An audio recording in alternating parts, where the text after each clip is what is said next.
second stimulus check update and your stimulus package update as of Friday, September 11th.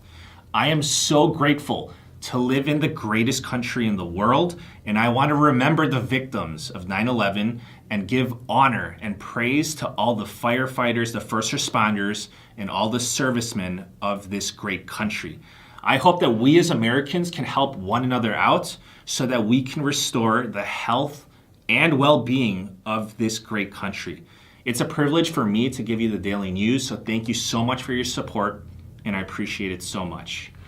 In today's news, the Senate, they failed to pass the smaller Republican stimulus package. We'll review the status of the second stimulus check and reveal what just happened in the Senate. If you want to help others that are in financial distress, now is your opportunity. Please come add your name to our petition that calls for the politicians to stop their political games and pass the stimulus package. Thank you for all your help, and I will leave the link for that down below. We'll update you on the status of President Trump's executive orders on the payroll tax cut and unemployment benefits through FEMA. The National Institute of Allergy and Infectious Disease, they say that COVID-19 will worsen in the fall and in the winter. This is your Friday news, and happy Friday. The Senate, they voted on the smaller stimulus package yesterday. This was a Republican stimulus bill that needed 60 votes to pass. The Senate Republicans did not get those 60 votes, so the Democrats, they blocked it 52-47. The biggest items in that stimulus bill were the extension of federal unemployment benefits, more money for the self-employed and small businesses through a second round of PPP, money for schools and daycare, and tax credits for parents with children that are going through at-home learning. Mitch McConnell, leader of the Republicans in the Senate, said the Democrats, they care more about politics than helping American families. Chuck Schumer, leader of the Democrats in the Senate, responded by saying that the Republicans voted on this bill just to put on a show and give the appearance that they want to help the American people. The Democrats, they say that this was all a Republican stunt just to get votes. Nancy Pelosi, leader of the Democrats in the House of Representatives, said on an MSNBC interview that she rejects the idea that a smaller stimulus package is better than no stimulus package. Pelosi says it's all or nothing. Treasury Secretary Steven Mnuchin says that the $1.3 trillion Republican stimulus package offer is still on the table.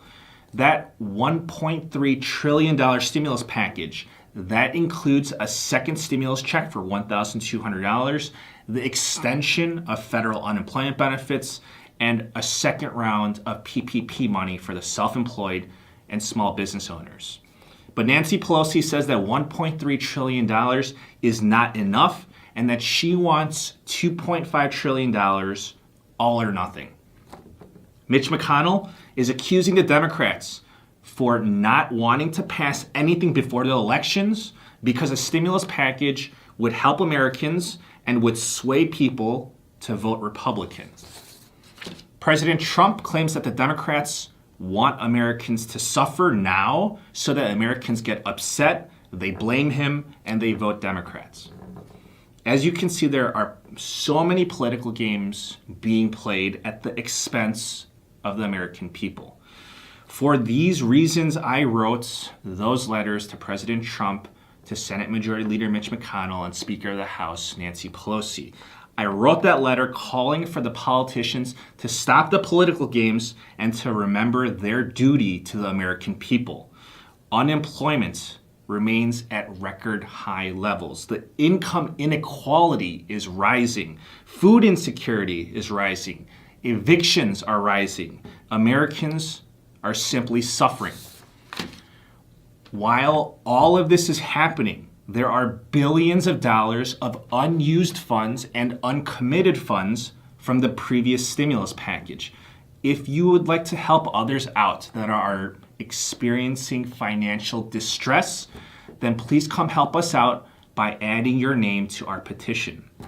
You can submit your name only once per IP address, This petition calls for the politicians to release the unused funds from the previous stimulus package and to provide relief to the people, and we're calling on the politicians to pass this stimulus package now. Thank you for your support, and every voice counts. The link is down below. And here are the updates on President Trump's executive orders.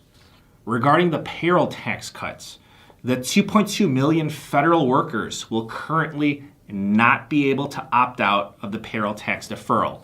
You will receive a larger paycheck for the rest of the year, but you'll receive smaller paychecks next year from January through April in order to pay back the governments. Your paychecks, they will be smaller by 6.2% for those months next year. If you are one of those 2.2 million Americans, then please be advised and budget accordingly. For President Trump's executive order on the unemployment payment through FEMA, 21 states have now been issuing those payments. 49 states have now been approved or are pending approval. All states are now accounted for. South Dakota is the only state to have declined those FEMA funds. Illinois started issuing out those payments. New York will start issuing out those payments next week. California issued those payments and are approved for 5 weeks. They are seeking the additional week for 6 weeks. Texas has issued those payments and their funding has now been depleted. Florida has issued those payments as well. 28 states, they still have to start issuing those payments, and I hope that payment gets to you very soon. In political news, President Trump insists that downplaying COVID-19 in the United States was a successful approach. ABC News reporter Jonathan Karl asked President Trump why he lied to the American people about COVID-19, and President Trump responded by saying, "I didn't lie. I said we have to be calm. We can't be panicked." President Trump says that the United States has done the best job in confronting COVID-19. Joe Biden responded by saying, "We have no confidence in President Trump's leadership. It was all about making sure the stock market didn't come down and that his wealthy friends didn't lose any money." In COVID-19 news, the United States reported 34,808 new cases and 894 fatalities. This is according to Johns Hopkins University. The CDC says that 40% of cases are asymptomatic and that people without symptoms are about